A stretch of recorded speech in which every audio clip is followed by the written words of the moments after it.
Welcome to the 2014 Pilot Metrics demonstration. First, let me show you a little bit about the tool itself. The first tab includes simple definitions of the metrics. The next tab is the input template. That's where you'll be entering your data. The next tab gives an example of a scorecard and how we'll present the information once we've collected it. And the final tab shows detailed definitions, the purpose of the metric, the unit of measure, and the formula, if any. So let's go ahead and start entering data. As you've noticed, we've made a few changes to the template. The first is that we've changed 2013 to 2014, and we've also revised row 14 to include all projects, not just risk-based projects. So the first row 5 asks for the number of audits projects completed during this period. And this should only include audits and projects completed that were from the 2014 audit plan. So if you had carryover projects that you included on your 2014 audit plan, you can include those. But if you did not include them on your 2014 audit plan, then you can include them as part of these metrics. And when we say completed, we actually mean completed and archived in TeamMate. So for this quarter, we had 10 completed audits and projects. Line 6 asks for the number of surveys solicited. We are asking you to use the standard survey that we provided with 10 questions. You can certainly add additional questions if you'd like, but we would like to collect the information from the 10 standard questions from everyone so that we can look at consistent responses. For this period, not all of our projects and audits required a survey, so we only solicited 7. Of those, we only received 4 replies. The next line is a calculated field that calculates the response rate. The next line asks for the number of good or excellent responses, and these would be responses that relate to a score of 4 or 5 on the survey. If you note in the audit procedure conducting surveys, it mentions that you're encouraged to resolve below average scores. Below average scores would be anything below the 3 neutral ranking on the rating scale. So that would be 2 disagree or 1 strongly disagree. All of our surveys came with good or excellent responses, so I enter 4, and the next line is a calculated field. We won't be using row 11 until we complete the annual audit committee survey, which will be done during the 4th quarter.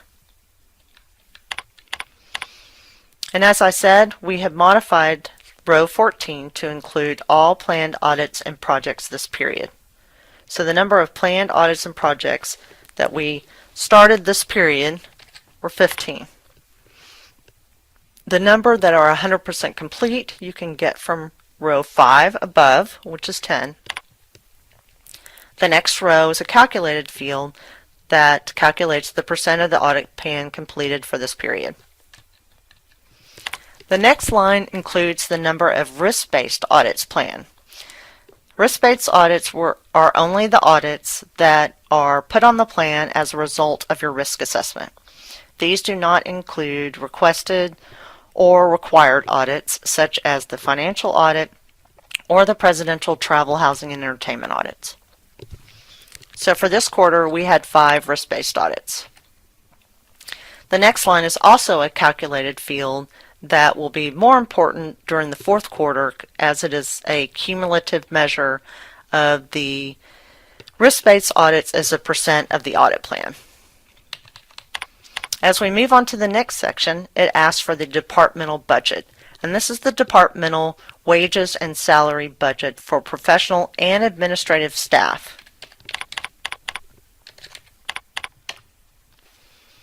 The next line is labor dollars spent on direct projects.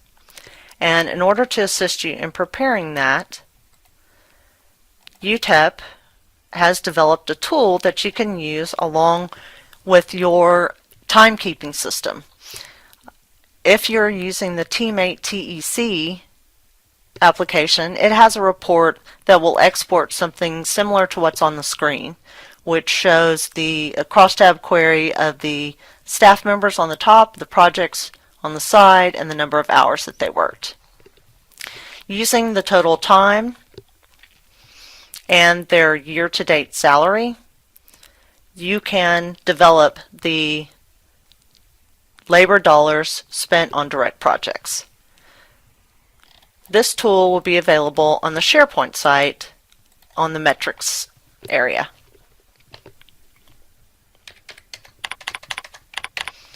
The next row is a calculated row that calculates the direct audit labor cost as a percent of the total budget. The next item asks for actual hours incurred, and this is hours for professional staff.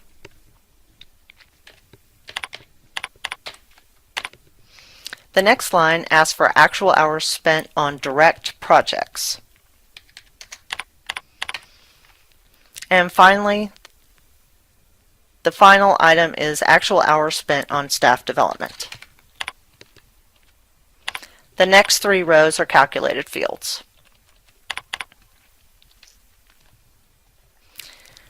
As we move into the next section, it asks for the number of professional staff members. This should be a whole number. Do not include any half appointments or less than full appointments as whole appointments. So we have 10 people on our staff. We have 9 people that have a certification. And then here just lists the number of certifications for each one that you have. And these final 3 rows are also calculated fields.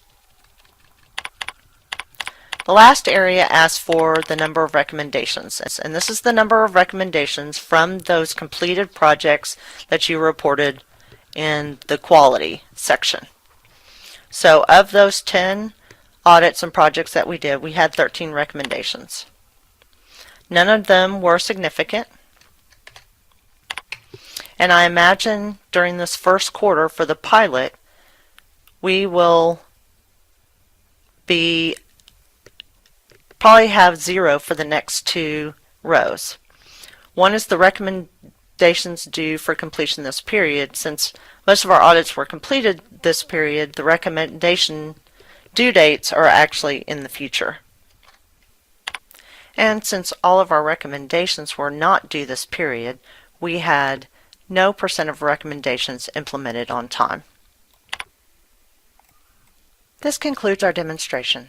If you have questions, please contact Dan Clayton at the System Audit Office. In addition, there is more guidance and a frequently asked questions document on the Metrics SharePoint site.